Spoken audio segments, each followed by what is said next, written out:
see that what's in there in store for you, analyze yourself for a month's time, you see that okay, I do feel this is something which interests me, then you can go for a guided class or a tuition. Because see, if everything was open and everything could do things, everybody could learn things themselves, then these colleges, universities, and schools would never have been into existence. Yes. So we need guidance and mentors as well. But first thing is whether you are willing to enter into it. Because many times people start and then after a month's time they give up. And what is the problem when they give up? By that time they would have spent a lot of time and energy. They would have spent a lot of money on that, and which is a personal loss for them.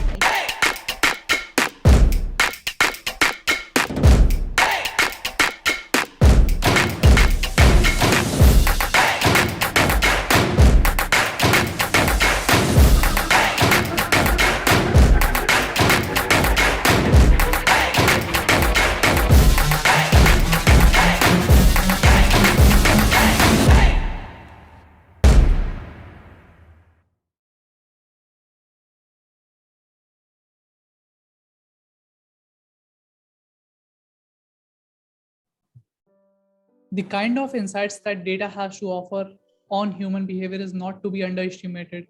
It helps us to understand our market demographics, how our customers behave in relation to our products and services, which messages are more effective at reaching them. More and more businesses are relying on analytics rather than gut feeling, and thus much better able to optimize marketing and support results. Hello and welcome to the Honest Talk by Freak Folks. I'm Harsh Pandey. For this particular session, our guest will be Mr. Anurag Singh sir. He's a data science architect and will be joining us today all the way from Bangalore. So first of all, sir, I welcome you to in this session. Thank you so much for joining and agreeing to share your thoughts with us. Yeah, thanks, Harsh, for providing me time on a weekend. Yeah, it's my pleasure to be your guest for today. Thank you so much, sir. That's really actually very kind of you, and it's my pleasure as well. So, moving to the topic of today's session, which we have chosen is bright and auspicious future of data science. So, my very first request to you is actually it's a kind of a request to you is please explain to our viewers how data became one of the most important resource of the 21st century. To all the viewers, so also to those who are not very much familiar with this background. So, it's my humble request to you, sir. Yeah, sure. Yeah, Harsh. So, a very common term which people have started using now, especially after the pandemic as well, is that we want our data, we want our organization to be a data-driven organization, and everybody wants to do a digital transformation. So, a word has come out into being called the digital transformation. I'm leading the digital transformation of my organization, or I want to become a data driven organization. So, over the past decade, what has happened is we have generated a lot of data, and with the storage costs becoming very cheap, now what happens is we do not want to lose on any aspect of data. So, just imagine a decade back, there was a scenario wherein we wanted to hear the voice of the customers, and it was just a normal channel, which was, imagine it's a paper and a pen, wherein after somebody visits your store, you just provide them with a feedback paper, they do a tick mark, and then your database people would make a normal manual entry in the database that okay, one person liked the food that was offered, one person liked the ambient that was offered. But now in this digital world, the mode of communication has changed a lot. So now you cannot offer somebody a paper and a pen and ask them for a review. And Right. moreover, people have become so vocal about their thought processes and about their feedbacks that they do not shy away from going on a social media site, and all of a sudden tomorrow you start a campaign, hashtag ban a particular brand or something of that sort. So if that is the case, then I need to cater to a lot of variety of data which would come to me in different formats. So just to make things clear to you, just imagine that a person would never be vocal about the kind of food he had in your restaurant on a paper feedback. Very few people would do that. Right. So yeah, now you come back home and then you write a review about your restaurant, or you write a review about your product, saying that I had the most pathetic food in my life. Or people would go out on YouTube or a Facebook or an Instagram with their videos saying that I want y'all to boycott this restaurant or boycott this particular product because this is the most pathetic food, or sometimes this is the most best food I have had. Why don't y'all go and visit this restaurant for so and so kind of a food? So now you see, we have so many scenarios coming in place.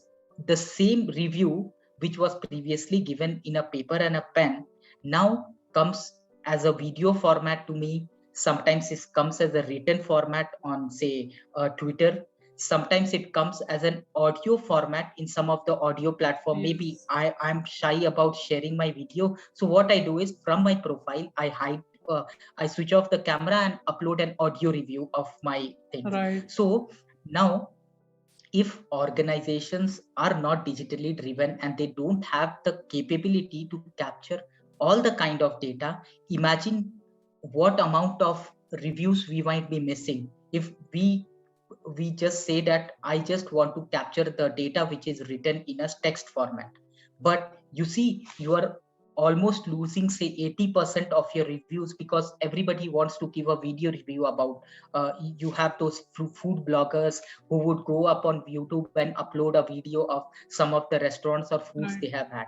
So if we would be so much constrained in the current world that I am just taking reviews which are in textual format, I am losing out on, say, at least 50 to 60% of my customers.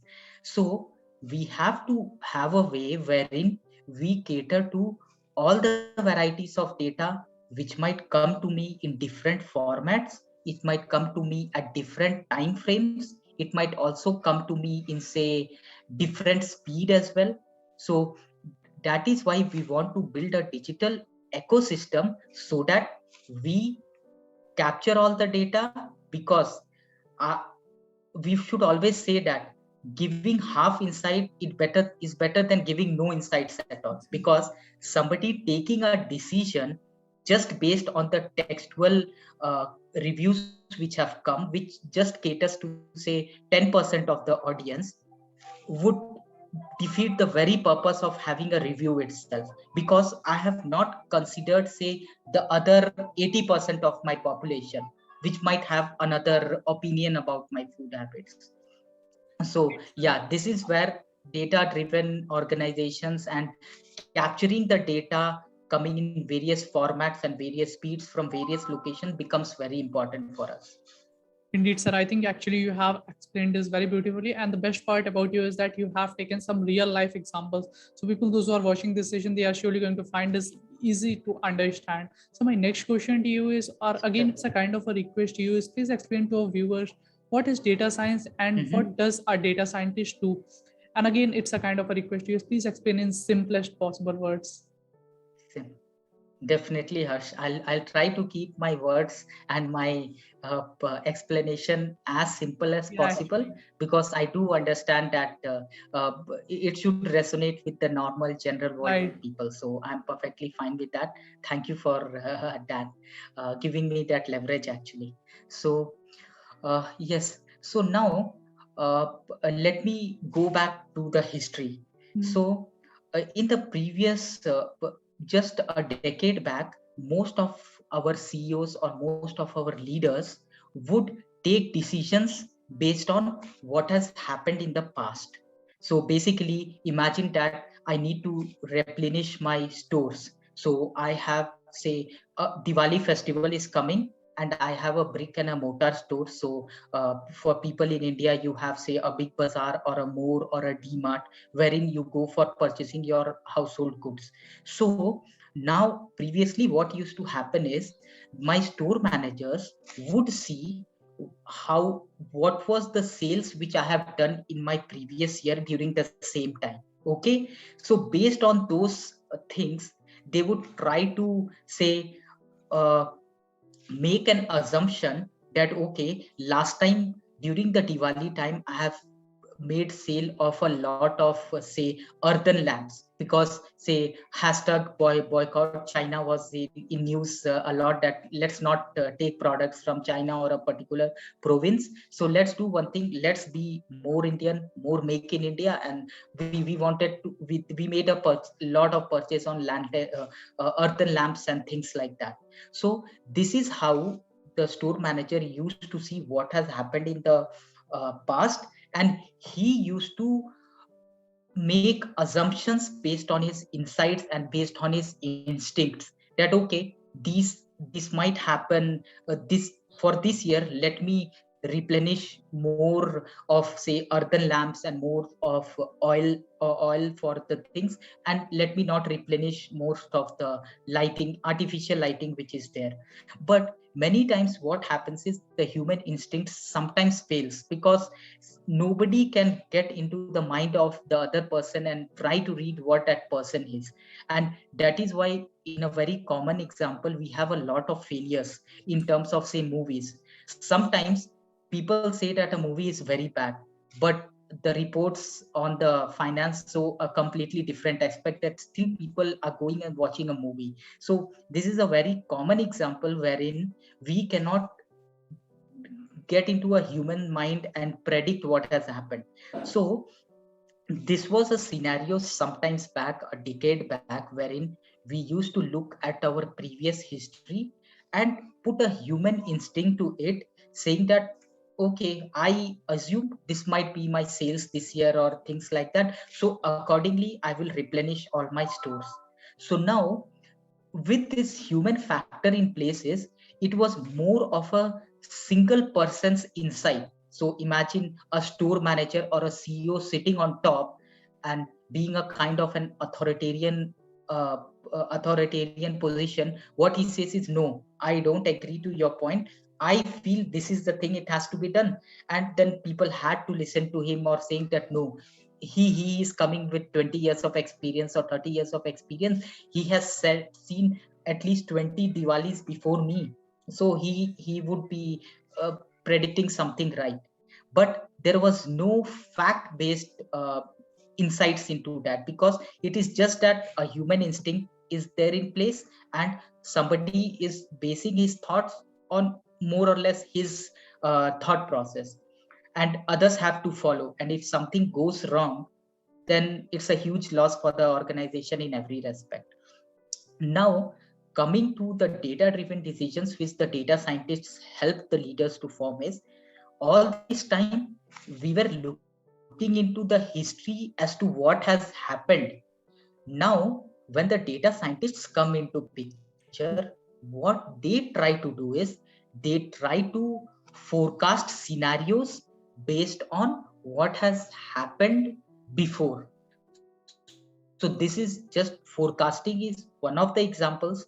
There are other things as well, wherein they try to group people together or group products together, that when a person say a newlywed couple comes in the say a retail store, then apart from say a normal groceries, they do also purchase say lot of chocolates or other products. But when an older person comes in a store, he does not purchase those things.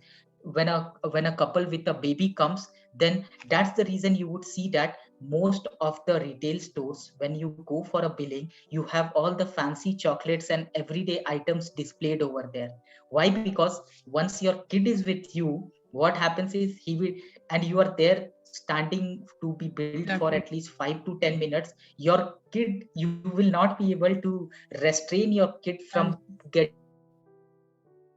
getting that lollipop or a chocolate that's placed over there. So he will constantly right. pester you, and at the end you would, so see, you have come in a store to just purchase your grocery items, but then you see chocolate, your kid forces you for a chocolate or a fancy small toy that is kept.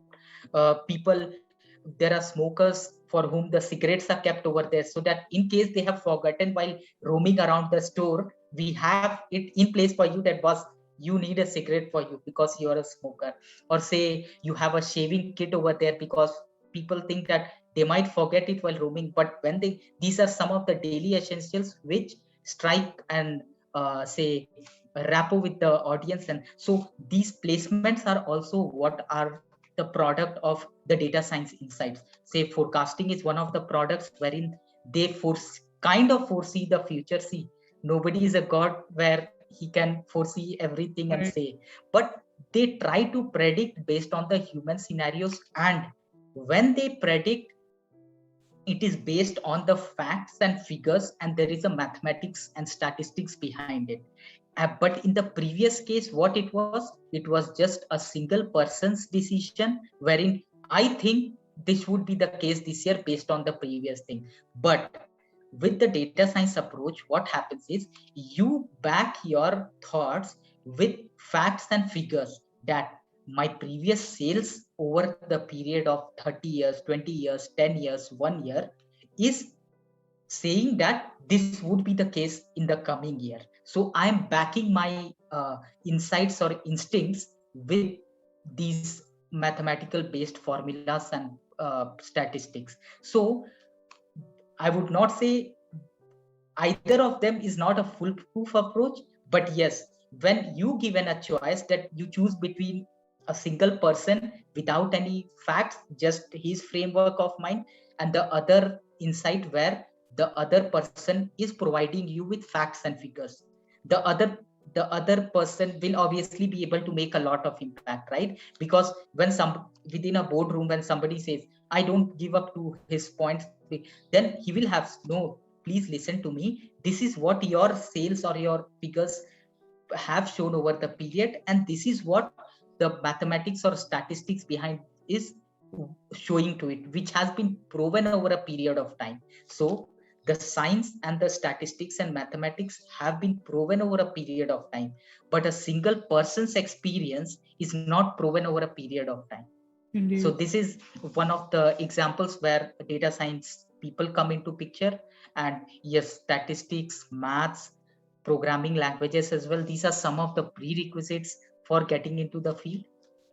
Indeed, sir. I think again you made it very actually easy to understand. And thank you so much, sir, for sharing all this information with us. So my next question to you is, what we have seen is, Mhm. as you have actually told us, data is the new most important element of the present era. Do you think with multiple Mhm. sources storing data in abundance, big data analytics will be an essential technology improving the operation of almost every industry by deriving a correlation between the data collected and applying relevant and new algorithm automatically on the establishment of any correlation between the pieces of information? Mhm.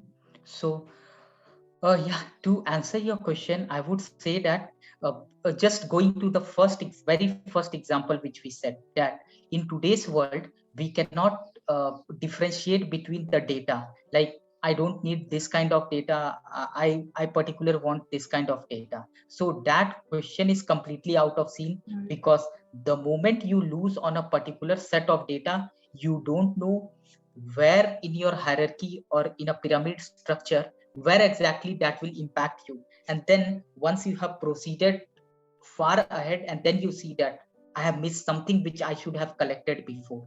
So, and just to provide you some of the statistics. So imagine that many organizations start with say collecting data or forming a kind of a lake of the data for them, which is like ingest data from everywhere.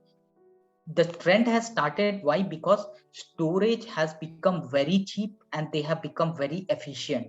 So imagine a 1950s world wherein we would have seen a lot of photos of IBM chip, which was not even 1 GB chip, and it was as huge as a size of a room. But in the current world, imagine you getting a 500 GB small microchip which you could just insert in your mobile phones, and it is available at a click of a button. So, and that's very cheap as well, just within a couple of hundreds you get that. Right. So data becoming very cheap, processing becoming little cheaper compared to what it was before, advent of cloud. So most of the people now, or most of the organizations are moving towards cloud. So cloud and data driven go hand in hand, because what happens is, on the cloud you have a kind of a rental mechanism wherein you just pay for what you need. Imagining a situation of, say, you land up in a place and you have two choices. Either you purchase a house for your family, or the very second option is you rent something out. What is the case? In order to purchase a house, you need to have a huge bank balance wherein you just come, you pour money to the builder, get your house. But everybody is not that kind of privileged, right? So how they start is, they start, and based on your needs you can go for a single BHK, a 2 BHK, a 3 BHK, or a 4 BHK house based on your income and your family needs. So you get that, you get the luxury which you want just by paying a fraction of an amount which otherwise you would have paid a huge sum for renting out. So most of the organizations are understanding the importance of data, and they also understand that with storage and processing being cheap, let's not think about what kind of data I would need. Rather, collect everything at once, start with a project, do some analysis, insights, because you never know in future what other input you might need for a use Right. case. Or but sometimes what happens is, one of the departments in the organization sees that the other department is benefiting so much with the data driven approach they have taken. So they come up to you, the engineers or data scientists, and say, why can't we do something for our part of the organization as well? So when, see, your data collection remains the same for most of the projects, right? Because either you are collecting from, say, a Facebook or an Instagram. There are other technical sources as well, but I would not go into that. Everybody knows about Facebook or an Instagram or a Twitter or a LinkedIn, so I just keep my assumptions to that level. So imagine that we whether you collect the data from Facebook or Instagram, the process remains more or less same. And when you are collecting the data, why do you filter out that, no, I'm just taking the reviews, good reviews of my data, I don't want the bad reviews of data. Let both the kind of reviews come. If somebody has a use case on reviews, good reviews, feed them that data. If somebody has a use case about bad reviews, feed them that data. But imagine that when you were collecting the data and you just collected one type of data which was a need at that time, when the other person comes, you need to rebuild your whole ship Exactly. Yes. again, and it is like rebuilding the complete architecture or rebuilding the complete wheel again. And then it takes time, and your efforts multiply. So this is what common approach which most of the organizations should take, that let's not differentiate on the data in the initial, let's pour whatever we have. It's just like when you have a lake in your neighborhood, you do that lake, in that lake the water comes from the rain. If there is a snowfall in your area, that snow as well melts in the lake. You have, say, tankers from outside, tankers feeding water to it. And many people would also just drain out their drains and dirty water from their house as well in the lake. So what you're doing is, you're not differentiating amongst the water, you are just collecting the water whatever it comes. But when the same water comes in your house, what you do is, for drinking purpose, you would feed it via a, say, a 5-stage RO water filter or a 7-stage water RO filter. So the input is the same lake water which you are taking bath or you are washing your Right. utensils, but you applied filtering just for drinking water. So the same water became very efficient for you to drink. So Exactly. Yeah, I think this was really a very great example you have given. Indeed, sir. My next question to you is, today we live in a society that places a convenience high on the priority list. With the increased exposure to virtual experience brought upon us by the pandemic, the demand will likely elevate consumer expectation even further and accelerate the pace of adoption. Nobody can deny this fact. Digital transformation mhm, is here to stay. So my question to you is, exactly. how do you see the future of the high-paced digital transformation with the help of data science after 10 years? Yeah. So, see, I'm not somebody to say what happens 10 years, because especially with this pandemic world you have seen, No, the world exactly. has, yeah, see, there's an, just 2 years back, lot of people, we are interacting on Zoom, right? Lot Right. of people never knew about this platform called Zoom, which brings people so together. Correct? Just Exactly. 1.5 years back, it was not even, the revenues were very small. But overnight, this organization became so successful, and revenues would almost, the revenues were equivalent to what IBM or a bigger organization has achieved over, say, their 50 years time frame, or 50 to 80 years time frame they have been in existence. So you see, the world is very dynamic nowadays. You don't know what's going to happen Right. tomorrow. But yes, that is where, uh, insights like this should be taken as, I would say, a guiding principle. But yes, human factors also have to be taken into account. A very common example I would quote, which, so when the last US elections happened, wherein, say, uh, our president was against Mrs. Hillary Clinton. So see, most of the data scientists used to, or most of the studies suggested that Hillary Clinton would be the president last time. But you Hmm. see how people mind changed, and it was all of a sudden we had a Right. we have a person, Donald Trump, coming into picture. So see, how much ever hard we trust data, or whatever insights we try to give out, this human factor will always be there. Okay, but it always becomes a guiding force for you. And this was a real life example wherein, say, your data does not always speak what you want to, but you, so two factors have to be there: your, what your data speaks, and what as a human you bring into picture. Otherwise, the world would have totally be overtaken by AI in this current world. So we have been hearing that AI will overtake the world in another, say, 10 or 20 years. So see, AI has that capability, but how it gains that capability is with what is fed to it from the previous systems. But if something new comes up, it might not be as efficient as how humans are. And that is where I wanted to give an example that, see, my robots or my AI predicted a different person's win, but what happened was completely different.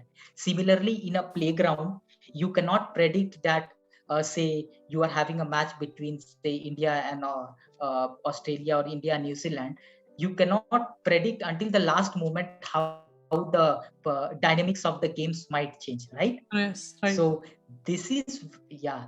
So how much ever we say that AI is overtaken the world, it will replace most of the things, but human factor will always be necessary. Exactly. And I would also say that organizations who are not undergoing this digital transformation phase, they will be, like, they have to perish at one time or in another 4 to 5 years.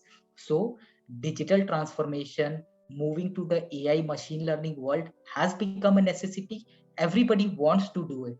So at one point of time, within 10 years down the line, either you live with the AI and ML enabled world, or you simply perish. So Right. this would be what I would say.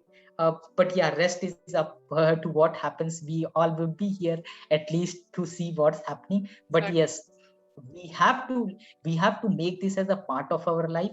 Secondly, most of the manual processes are being enabled by the AI and ML world. So people should take this as an opportunity wherein they should go ahead, upgrade themselves. Because see, there is no fun in, no offense to any profession or anybody, but there is no fun in, say, copy pasting data from a text file, putting it in an Excel, formatting it and passing it, and that becomes your daily 8 to 5 job. There's no fun in doing that activity, because after, say, 1 month or 2 months or a year's time, you yourself be fed up. Why don't we pass on that to a robot, or, say, a AI or a ML program which does that for you, and you think more creatively? Because see, God has made us as more creative people, and that is why we have survived over thousands and Right. thousands of years, and we have evolution, Mm. right? So that is what makes us very different from machines or animals. We have that cognizance which others don't have.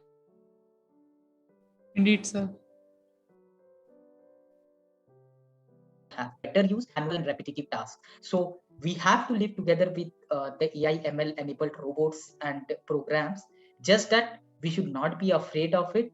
We should take it as an opportunity to say reskill ourselves and do more say creative work rather than the same manual kind of a work. Right. I think you actually made some of the great points there. And I'm sure the viewers who are watching this session, they are surely going to find this insightful. And I'm very sure that there's a lot more to learn from you. But today, I don't want to take too much of your time. So, moving to my last question of this session, what are the Sure. some advices would you like to give to someone who wants to start or build his or her career in data science? How one can start, and what are the resources available, and what are the mistakes people generally commit? Sure. So I would base my answer on at least two aspects. Okay. One aspect is there is a new pool of people who want to enter this field, and there are pool of people who are already there in say a different technology or a different work they do, and they want to enter this field, right? Broadly, two categories we will have. Yes. So somebody, a fresher out of a college, he just starts something new. So it is just like a baby. See, when a baby is born, you uh, a or I would say that a North Indian's baby speaks in Hindi. A Mm. South Indian guy picks up a South Indian baby picks up say a Telugu or a Tamil or a Malayalam language, because that becomes his mother tongue.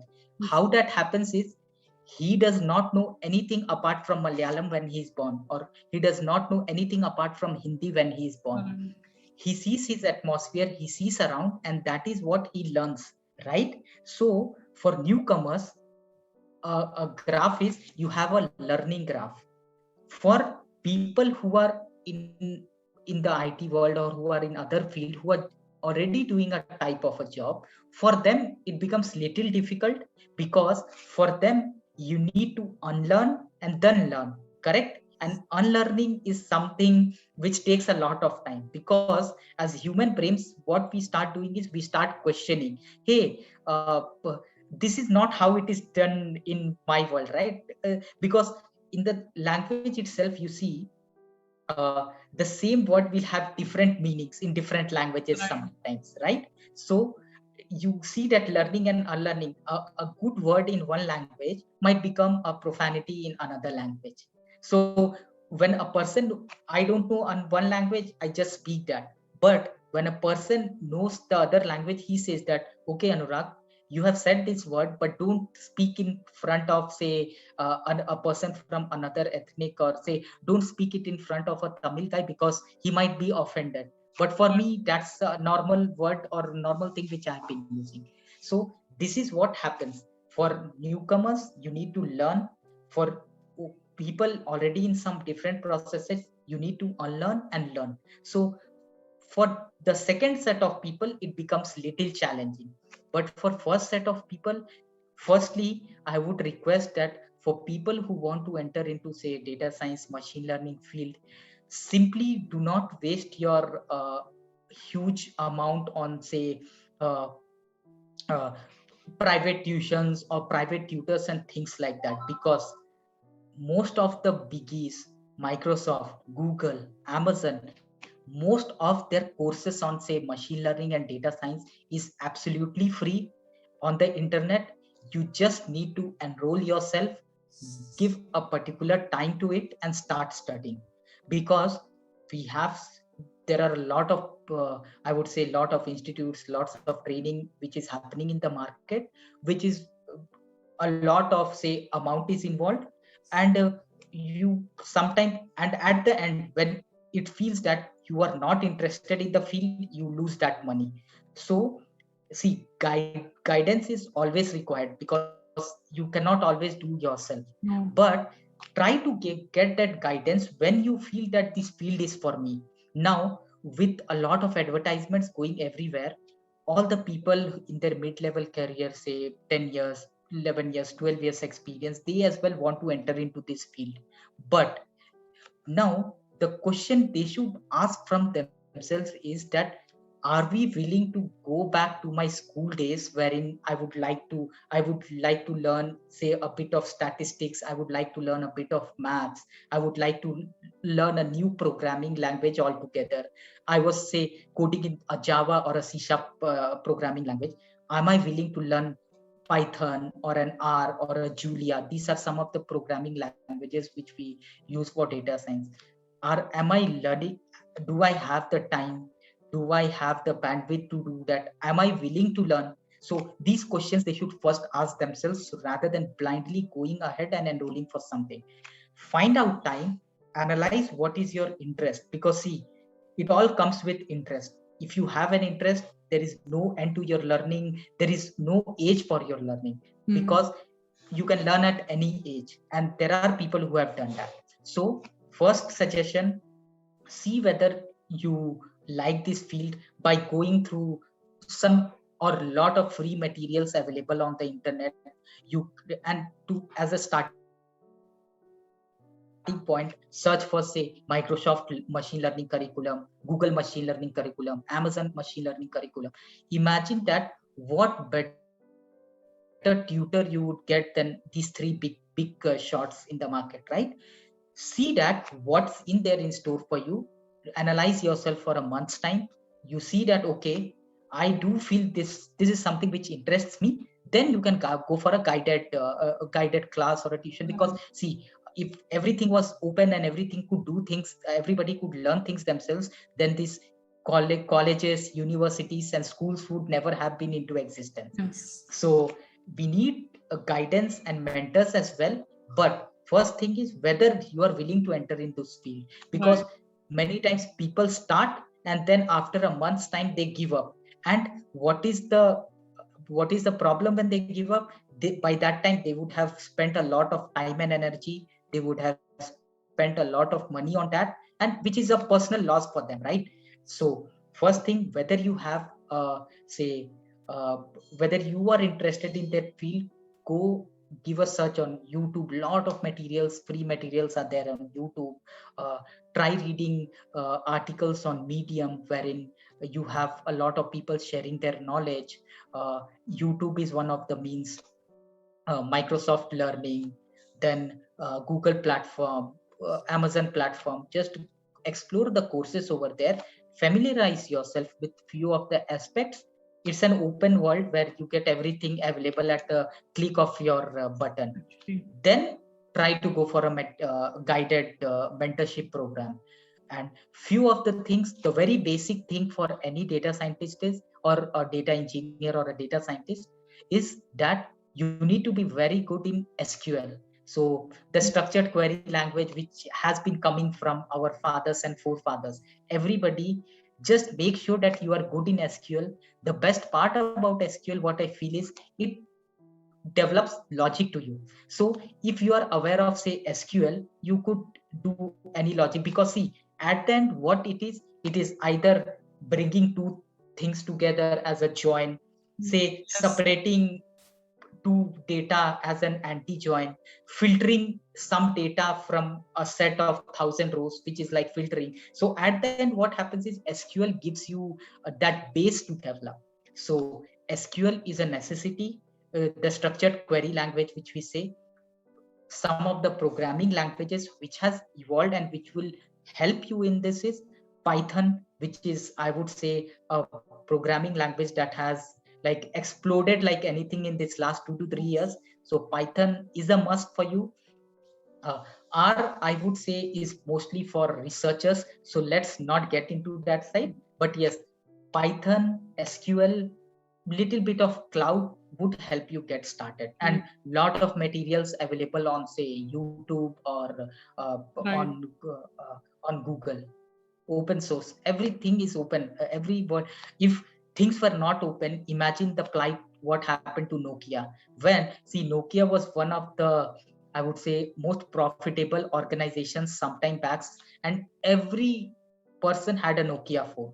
But Android came, made everything open, and just because of their resistance to enter into that Android space, what happened is now they are trying hard but they are not able to enter the market. So that it is an open world.